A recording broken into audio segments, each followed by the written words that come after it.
أعوذ بالله من الشيطان الرجيم. بسم الله الرحمن الرحيم.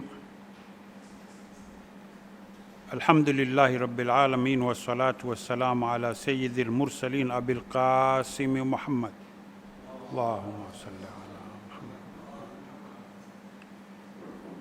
وآله الطيبين الطاهرين وصحابته المنتجبين ومن تبعهم بإحسان إلى يوم الدين. أما بعد، فقد قال الله سبحانه وتعالى: بسم الله الرحمن الرحيم. يا أيها الذين آمنوا لا تتخذوا اليهود والنصارى أولياء بعضهم أولياء بعض ومن يتولهم منكم فإنه منهم إن الله لا يهدي القوم الظالمين. صدق الله العلي العظيم.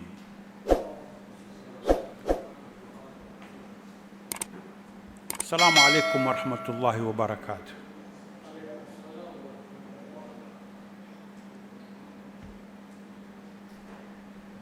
The crux of yesterday's lecture was based on being organized.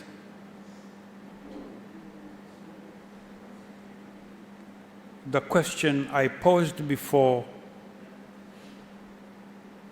elaborating on organization was, why do we organize?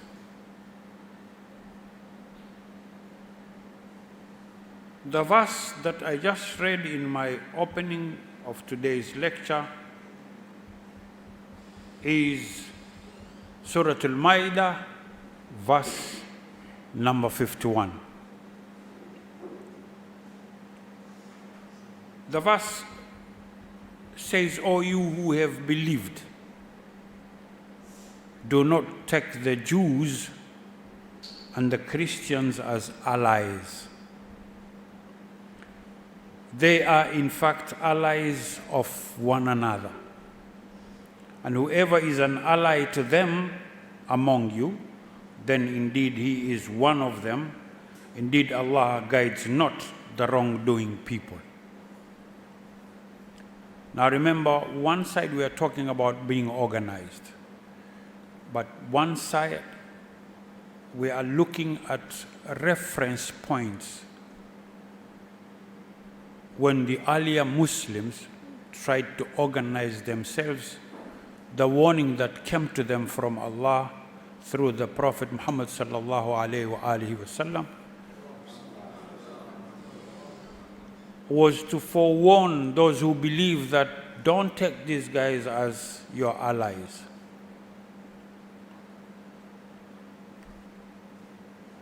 But allies is just a very light translation.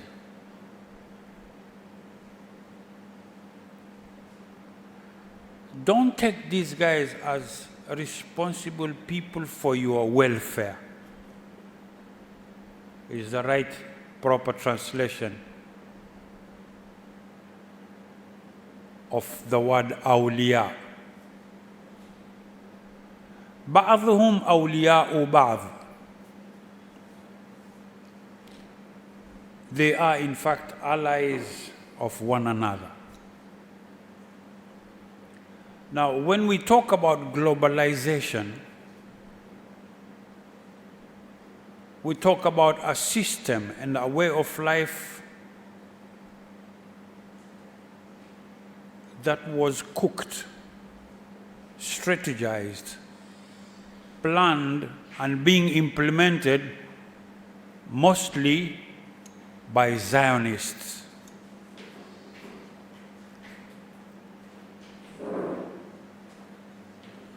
The verse is talking about Jews. And the next wording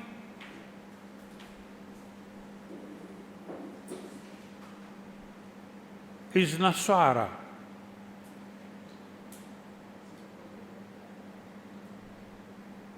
But does the word Nasara mean Christians?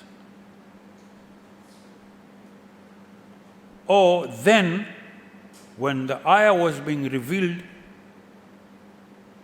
it meant people from Nazareth. In English, they call them Nazarenes. In Arabic, they call them Nasraniya.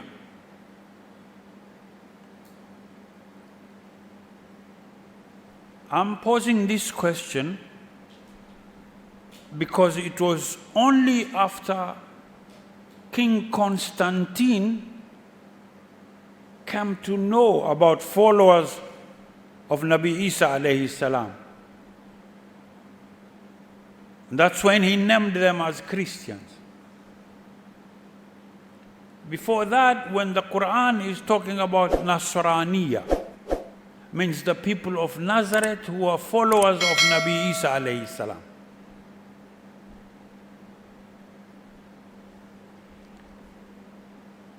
I'm just emphasizing on this because, like the word taqwa and consciousness, I'd like to sort of enlighten most of us about certain aspects of certain words in the Quran that most of the time people translate them directly as they assume them to be. Now, to organize, we need to be very careful about Yahuda wa Nasara. That was the warning then when Muslims were organizing themselves. Never to take these people as a people who can be responsible for their welfare. Now, I use this ayah to highlight on the issue of being organized. Yesterday, as I was explaining to everyone, I said that organization does not just refer to a committee or a constitution. Organization for us has to be a process which involves the following. And then I mentioned 4 aspects of organization. The first one was building the unity of our people. إِنَّمَا الْمُؤْمِنُونَ إِخْوَةٌ. Question is, are we united? 2, raising the level of understanding and awareness of our people. So first you unite the people and then raising their awareness.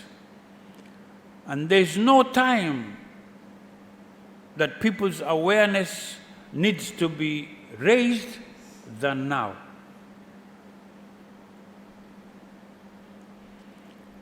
These people, the Zionists, are too good when explaining about things like globalization.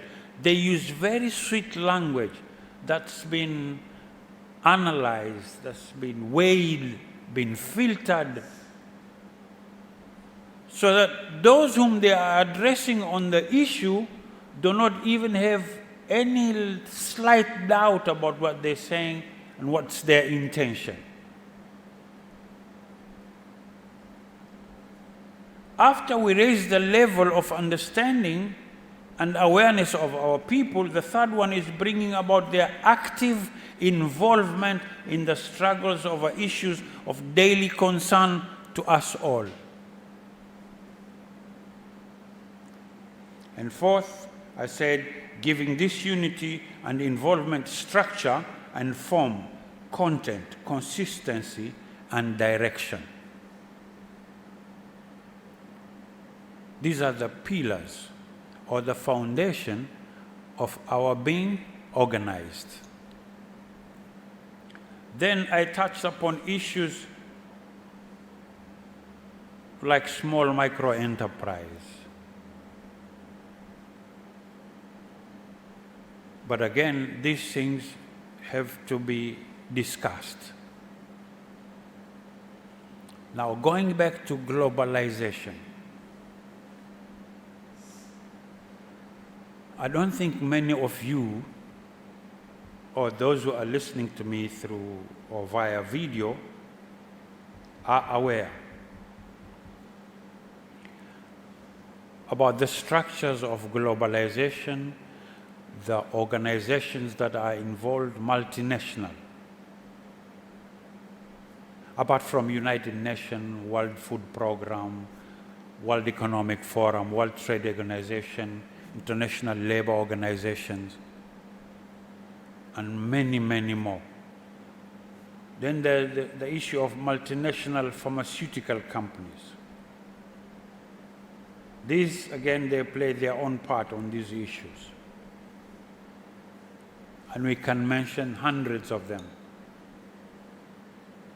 Then we have the entertainment fraternity. All are playing a very big part in this whole thing. The local, the regional, and the international fraternity. The entertainment part is like we talked about, movies, sports, and much, much more. Then there's non-governmental organizations. They're all part and parcel of the whole issue of globalization. They're playing a very crucial and big part in this. Families of the high world of finance, like the Rothschilds and Rockefeller and the Warburgs, are all in this. There's the United Nations, the World Health Organization, UNICEF, UNESCO, Food and Agricultural Organization, are all in the globalization issue.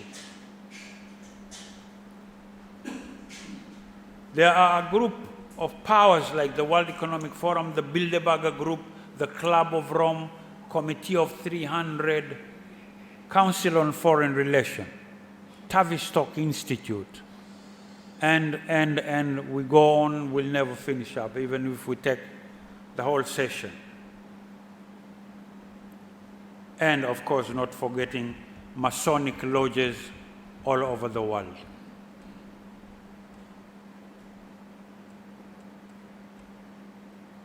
But I would like us to go, if you remember, just reminding you, mentioning the doctrine of discovery. The doctrine of discovery was mainly played about by Catholic popes. And the Catholic Church hierarchy for almost 60 years or so, till now, it has been completely aligned in a progressive and globalist sense. And under the pontificate of George Mario Bergoglio, it has made the ideology of the New World Order its own, proposing himself as a candidate for the presidency of the universal religion advocated by Freemasonry.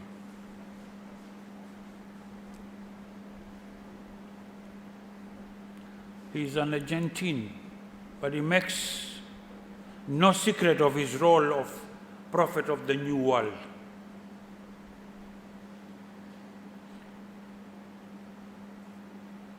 From Douglas Reed's Controversy of Zion, there's a chapter under the subtitle, Judaism is the Worship of Moloch.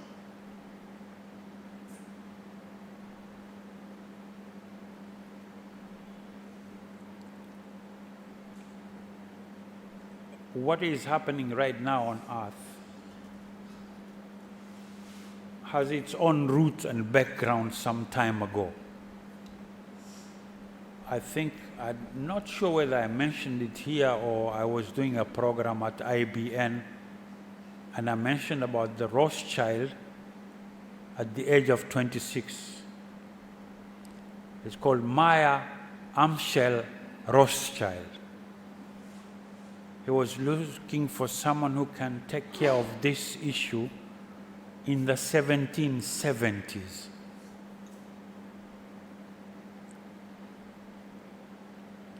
So he found someone known as Adam Weishaupt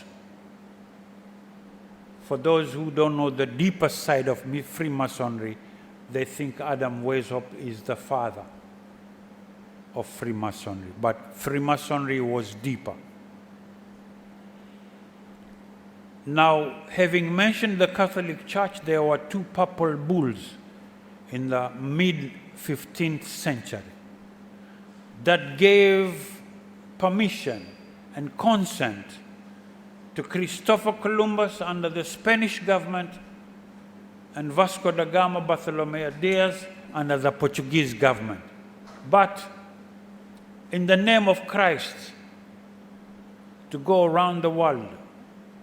Christopher Columbus was for Europe and America. Vasco da Gama and the Portuguese kingdom was for Africa, Middle East, Asia, and the Far East. The papal bull gives consent to both sides, that is Portugal and Spain, to go and Christianize the heathen, like they call them. And if they find someone who doesn't want to be a Christian, then they have a right to kill him. This is where the new phenomenon of globalization started. Now, the doctrine of discovery was an international law for colonization.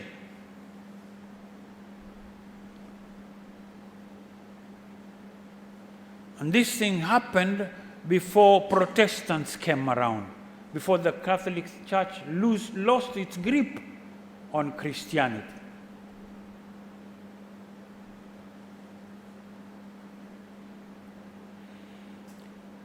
But was Islam a stranger in these lands, East African coast? If the papal bulls were done or were given during the 15th century, and there is evidence that Islam has been existing along the coastal line of Africa since the 7th century, 5 years after revelation to Muhammad sallallahu alayhi wa sallam, there were Sahabas who migrated to Ethiopia, known as Aksum or Abyssinia then.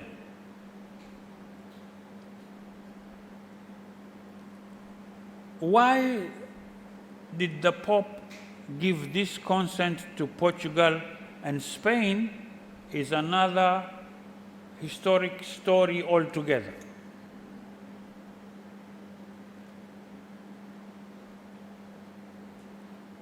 I tell you this because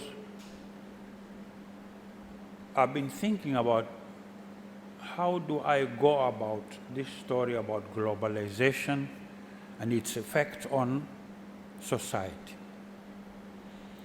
But without the historical background of what transpired then, in order for us to find ourselves in this situation, we'd never understand how globalization is coming towards us once again.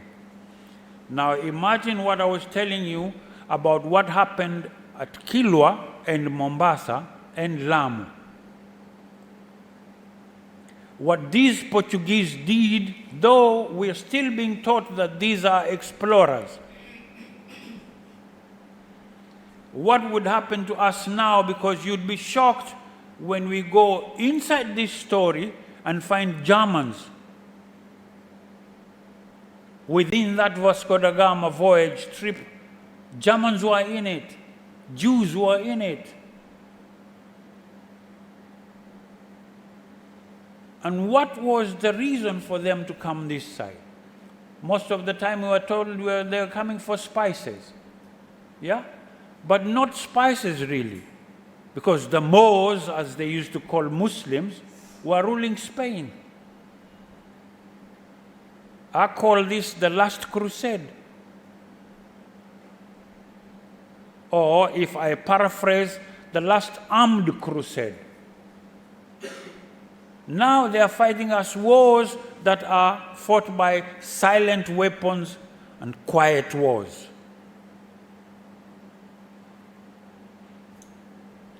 Now globalization is going for population control. How they do it, you'd be shocked. That's why I talked about molecular biology, food preservatives, sweeteners, colorings, Agent Orange in fertilizers, pesticides, herbicides. Go back to history, look what they did to Red Indians through blankets.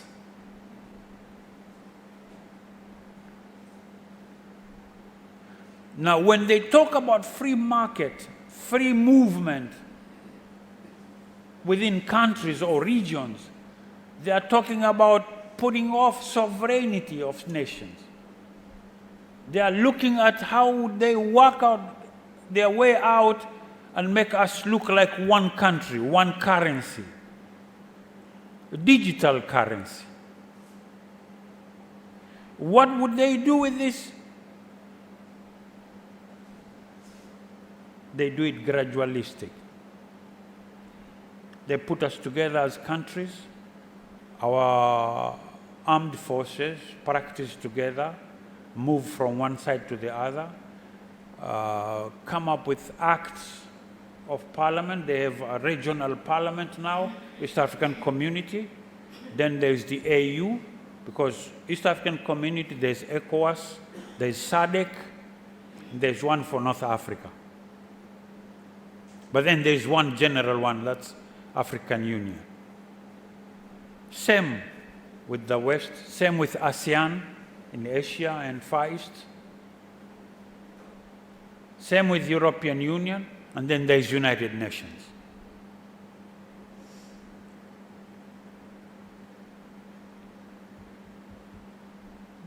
Then there's the issue of industrial revolution. The first industrial revolution, the second one, the third one that brought in mobile phones and computers, and now we've gone to the fourth industrial revolution. This is globalization. That's why it's too broad a subject that we would take more than 30 days to talk about globalization only before we go into the effects.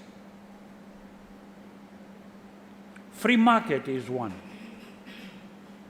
Sustainable development goals from Millennium Development Goals, but Sustainable Development Goals coming in with SAPs. IMF and World Bank have things they call SAPs, Structural Adjustment Programs. But see the wording, Structural Adjustment Program. Definitely, if one mentions to you this, the next question is, now what's bad with that, Sheikh Istanbul? But do you know what Structural Adjustment Program is? It's privatizing parastatals. And whom do parastatals belong to? The government or the people? It's the people. But are you involved in privatizing them? No, you don't need to be involved. You chose us, you elected us. We talk on your behalf. But no public participation?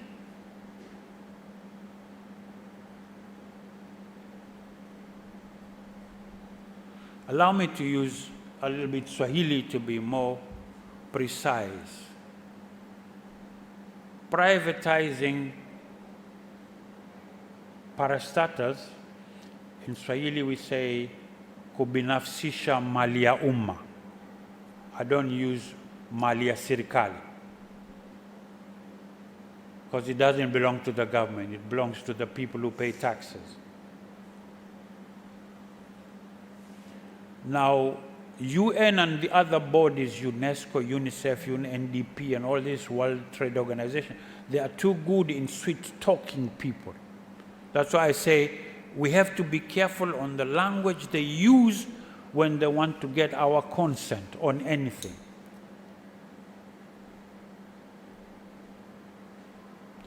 That's why I said these people, we need to go and organize ourselves. We need to talk to one another. We need to unite first and then hold talks like this, lecture, for us to be informed, to be at par with what's going on earth. Take, for example, pharmaceuticals.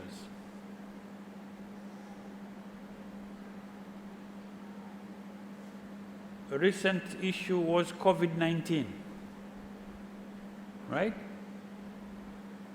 Take how they took away all the freedom we had. If they say you have to sleep by 7, you have to sleep by 7.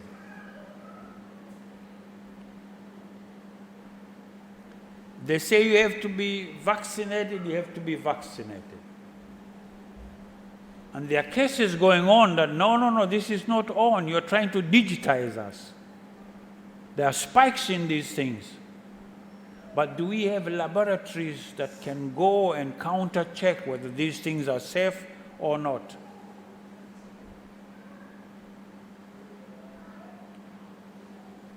Where is that freedom to choose? Where is that freedom to express ourselves?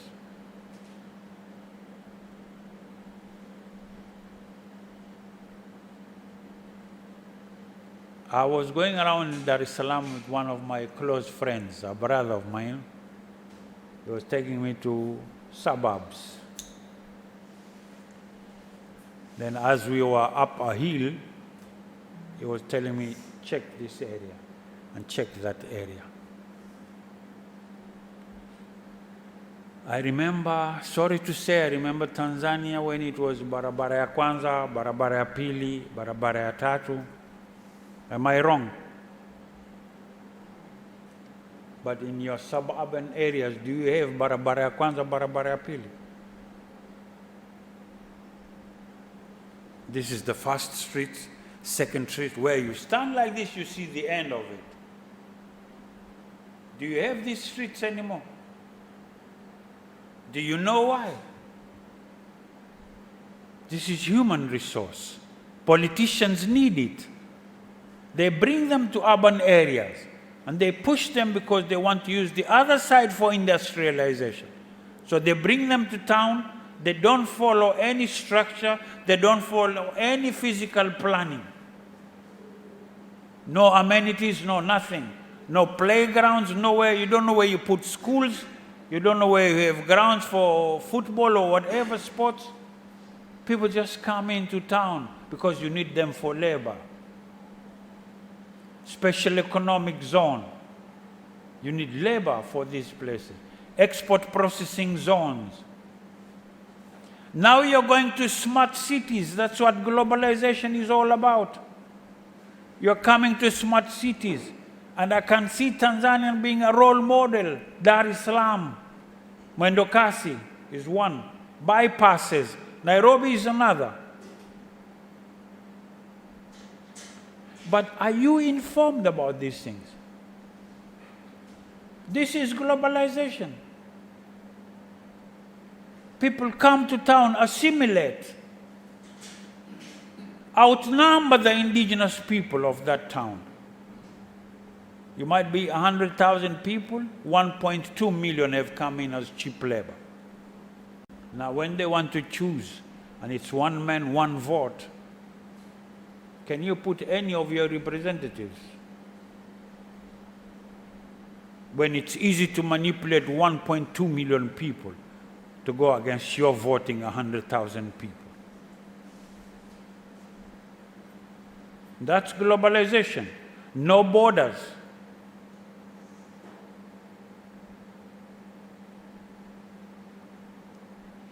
No proper structural planning, physical planning. No building codes. You used to have 3 feet or 6 feet on this side, 6 feet on this side, 6 on this side, and 6 on the, or 3. Nowadays, no more. You have a short place, not even a dead body can go through this place. You need to go sideways, you know. Globalization entangles within the society and replan the whole structure of what society should be like.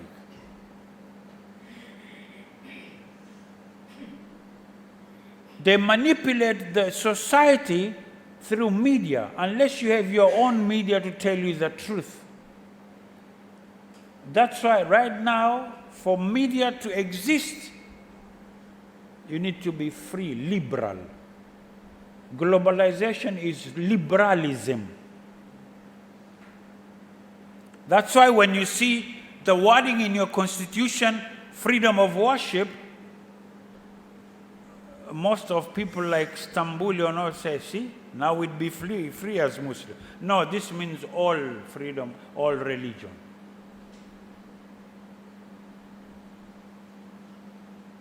All religion, even those that are contrary to what you think or believe. They have same freedom as you have. That's globalization. Globalization is like playing dominoes. When you do these things on dominoes, that's what globalization does to you, or your sovereign states.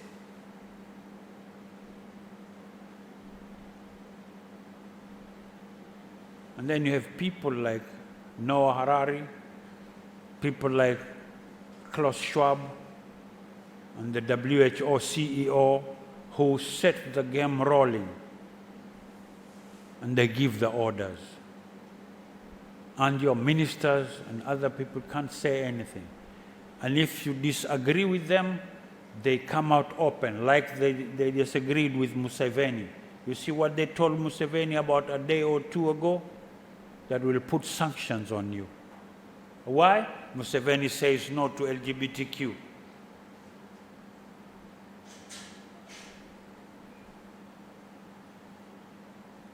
Globalization is liberalism, liberalism is LGBTQ. That's being liberal.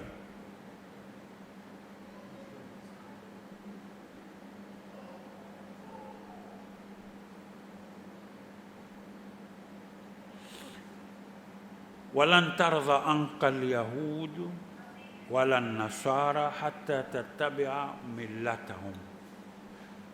ملتهم, not their religion, their culture. What's their culture? Dirty culture.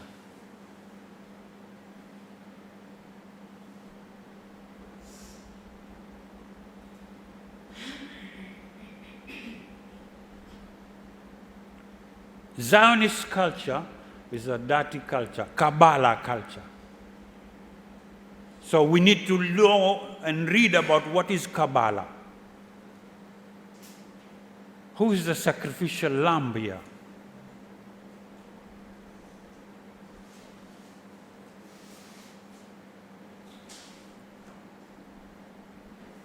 So what's the effect on society? The effect comes in because right now in Tanzania you came about books called Wimpy Kids Diary. These books were aimed at 5-year-old and 7-year-old kids without parents' consent. What do they call this? They call it comprehensive sexuality education. So they teach your kids about sex, and you don't need to give consent. It's none of your business as parents. That's liberalism. That's globalization. Free market, that's globalization. But when they talk about free market, they talk about the economic empowerment or the economic aspect when it comes to monetary value. They don't tell you what free market can do you in terms of health. Sometimes they bring in sugar that's got some chemicals that are not good for consumption. But who would tell you that, and you don't have laboratories?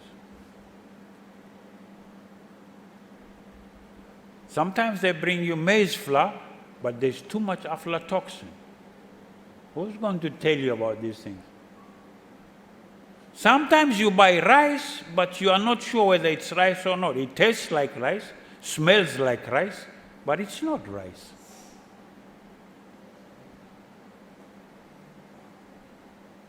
Now, are we at par with what's going on earth?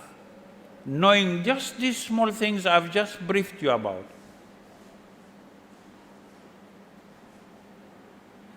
Sometimes you buy lipstick, but it's made from pig oil. And you don't know, they don't tell the content. They just put a code number, like E2 or E12. You don't know what E12 is.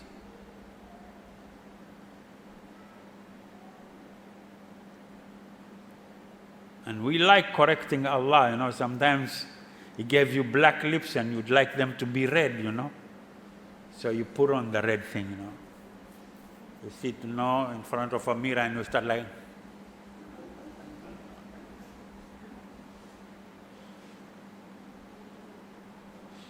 Yeah, I'm sorry, my dear sisters, but this is just reality, Sometimes you forget yourselves when you're in front of a mirror, You check, you smile, and then you say... But are you aware that you're doing this with pig oil? Within these 12 days, I'm back. Please come with your flash disks and tell me, Sheikh, please, can you give me that video? I'll go check for myself. I'll show you. Sweets you give to kids, and they're made from pig skin. Can you believe?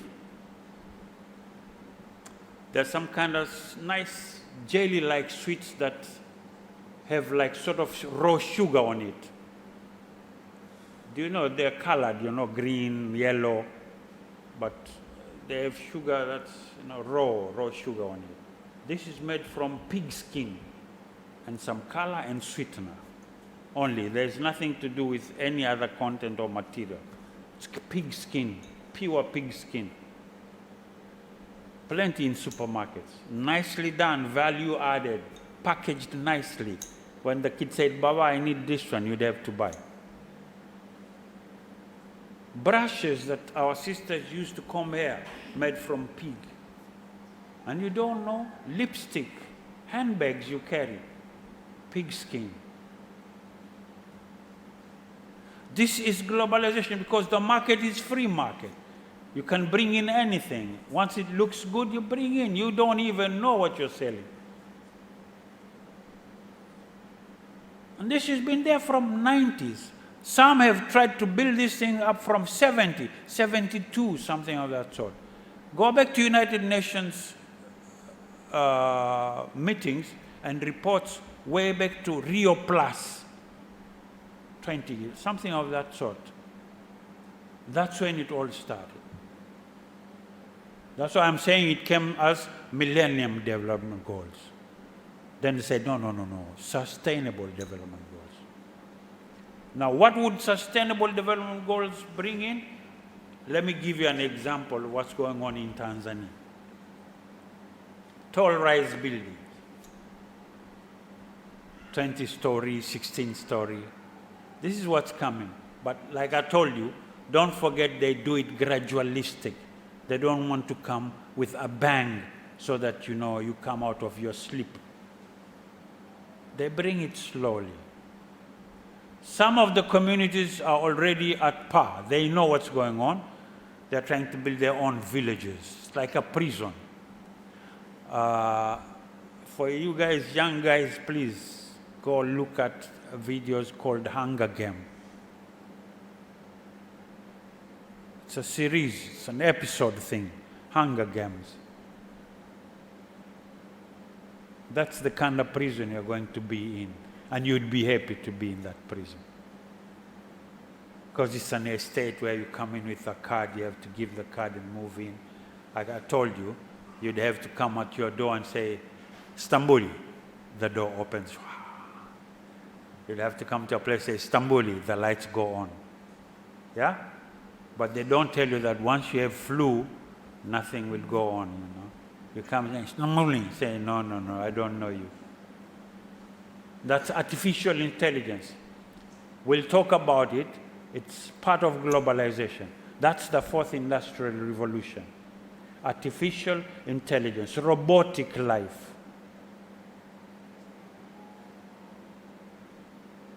A doctor is in Dodoma operating you at Muhimbili. Yeah, but if I'm outside Muhimbili with a laptop like this, I hack into that machine and I kill you. and the doctor can't do anything. He's in Dodoma. You are in a driverless car, you're moving. You go in and say, Oyster Bay. The car starts moving and you're, relaxed. And I'm behind the car with my laptop. I hack it and just say, okay, 120 or 140 speed in town. What you gonna do? No traffic lights, no nothing. I'm just behind you, following slowly. I'm checking how I'm killing you. But they don't tell you about these things. They tell you the good side of artificial intelligence. Algorithm. Your kids are looking at computers and you don't know what they're looking at. As a phone like this goes browsing, nice things, religious, but here appears a half-naked girl or boy, says, hi. This is algorithm. A system that's pre-planned for you guys. You go like google.com, then it's this cupboard that comes in. Though there are 20 more cupboards, but because you're using .com, so this is .com. If you knew about .co.za, then it would show you 3 more cupboards of the same reference information. If you knew about .co.uk, that's something else. .co.nz, that's something else. That's globalization. The world is flat. It's no more round. You stand here and just see the end over there.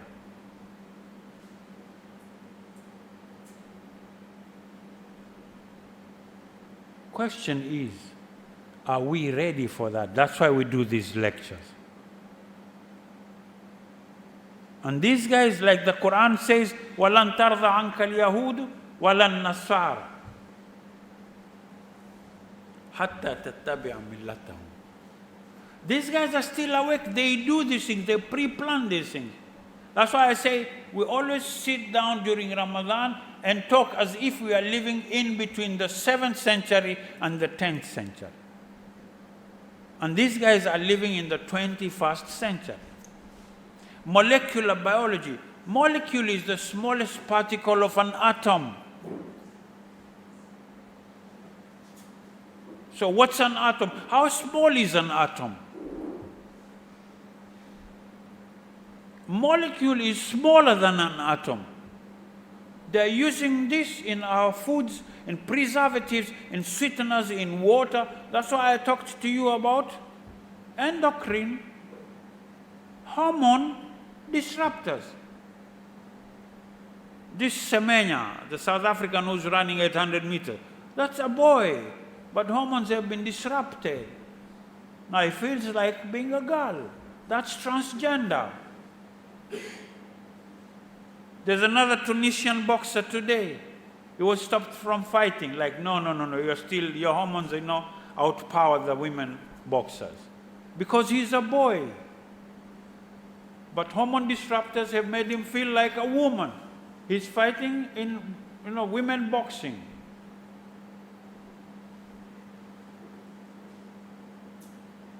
Now, hormone disruptors, if you are unaware, they can be put in drinks, they can be put in food, and disrupt your hormones, suppress them. All of a sudden, you see your kids, boys like being seen like girls, girls being seen like boys, and you still don't know what's going on. That's globalization, and they are fighting for their rights. It's like state policy for America, Sweden, German. It's state policy. For you to be funded, you have to fight for LGBTQI plus human rights all over the world. Now, NGOs all over, Tanzania, Kenya, have to do these things or there'd be no more funding.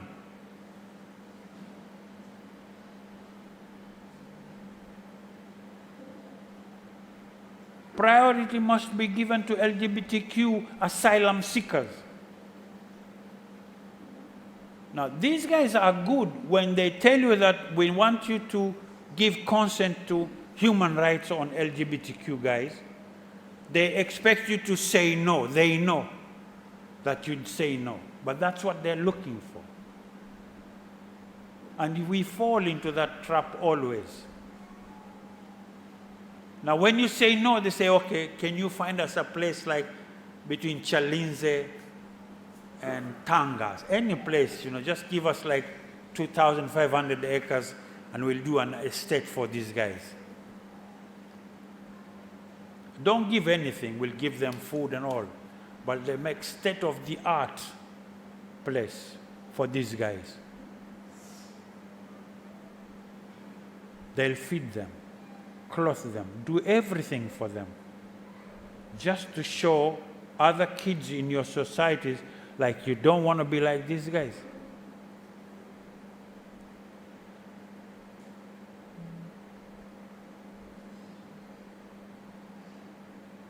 Mark my words. Look at everyone who tries to fight them without being aware what they're doing. Look what will happen. Now, we talk about these things just to make one another aware that this is what's coming, this is how prepared we have to be. It's not about opposing or proposing. It's about being aware that there's this phenomenon that's coming and we have to be aware. We have to be on guard. And this thing is too big, it's too fast, enormous. You cannot ignore it. We've never institutionalized. Now, when we organize ourselves, then we'll be able to set up institutions. And institutions, I don't mean structures. I mean people. Young people need to know these things, being brought together, being told these things, informed, and then keep them in unity and see their brains. When they storm their brains, what will they come out with? And I'm sure they'll be in a better position to face the future than the way we are now. And the time is now. We need to sit down with the younger generation, both male and female, talk to them, be receptive, let them pour out what they have. Keep back the society and the family structure. That's why I was asking you, how long do you remember the last time you hugged your lover, mother, father, or just a partner at home? When was the last time? When did you hug your kid? When did you as a kid hug your mom or dad? What's wrong with us? Why can't we hug one another? What wrong did we do to one another? Is this a coincidence too? That every now and then if the kids hear dad's voice, everyone goes into the room like, hey, he's coming. Why don't they feel like, wow, dad, salam alaikum, wa alaikum salam? Why? Again, is this a coincidence? Is it movies? Is it the music? What keeps us like this? Now, when the enemy finds us divided like we are, is it hard for him to penetrate us? To come into our society and, turn us upside down?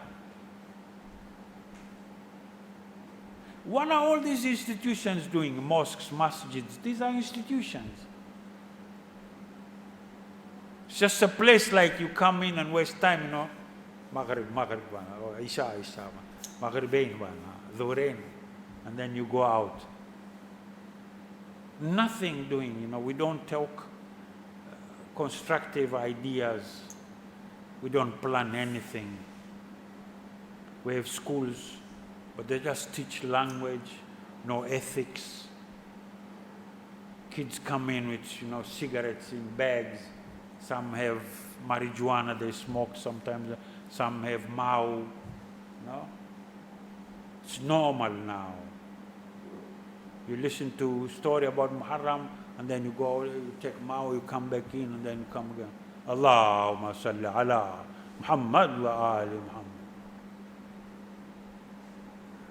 What about these angels who write down whatever you do? Are you sure your report is clean? So when we talk about globalization, we're talking about a danger that's confronting us. A danger that's sweet-talking us. A danger that is flavored to suit what we like, the taste we like. This is how it is covered. Do we see it? Now, seeing is not understanding, but do we see it at first?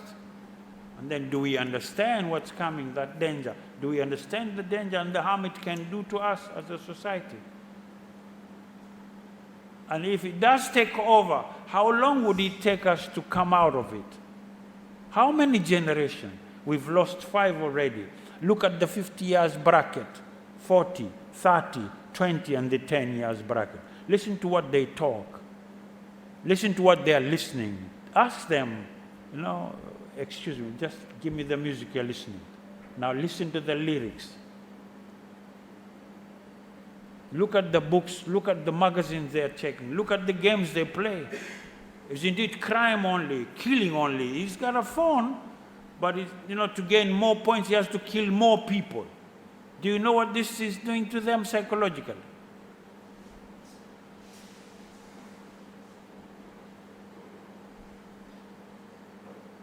Look at a 10-year-old boy, you give, I need this game, you buy him. You call them what? Ben 10 and Ben what? Then he's there. Now, pew, pew, pew, pew, pew, pew, pew, kills only, all day. And then you get surprised, you get shocked when his brother, younger brother, takes a T-shirt and he holds him down like he wants to kill, Our sisters, our mothers, sometimes breastfeeding they don't like. Yeah? You better buy some cow milk, In Mombasa, I use these words. I say, you don't like breastfeeding your kid, and you like giving cow milk to him or her. You don't know what he's missing, because breastfeeding sort of builds the mind of the kid. The nutrition inside that breast milk is to build the mind of the kid, the intelligentsia.